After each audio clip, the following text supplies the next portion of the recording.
Alors quand on dit que le droit international est essentiel à la protection des journalistes, c'est vrai, mais se pose la question de quels sont ces journalistes protégés par le droit international.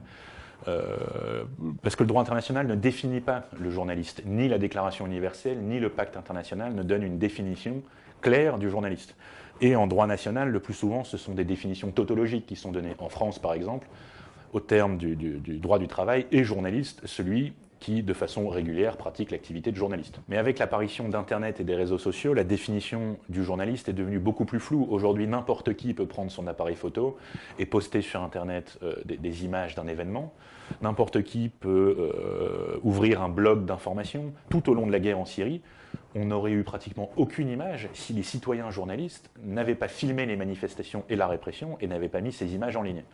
Donc aujourd'hui, le journaliste, ce n'est plus seulement le journaliste encarté, salarié d'une entreprise de presse. Pour autant, nombre de gouvernements résistent à cette définition large du journalisme. Dans une logique de contrôle, ils préfèrent que ne soient reconnus comme journalistes que ceux qui sont titulaires d'une carte de presse.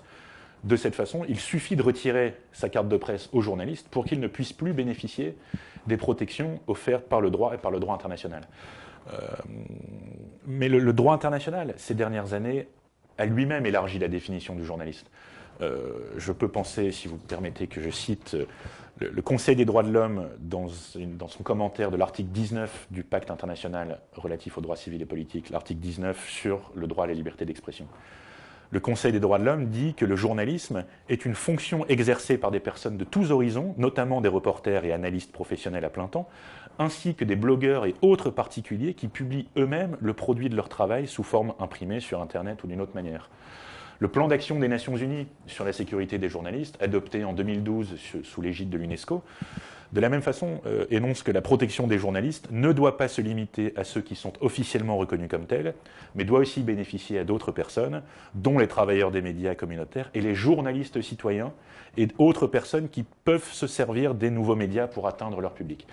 Donc le droit international reconnaît lui-même aujourd'hui que sont journalistes tous ceux qui informent le public sur des questions d'intérêt général. Et il est aujourd'hui essentiel que cette définition soit consacrée également au plan national, qu'elle soit reconnue par les législateurs, traduite dans les lois nationales et appliquée par les magistrats.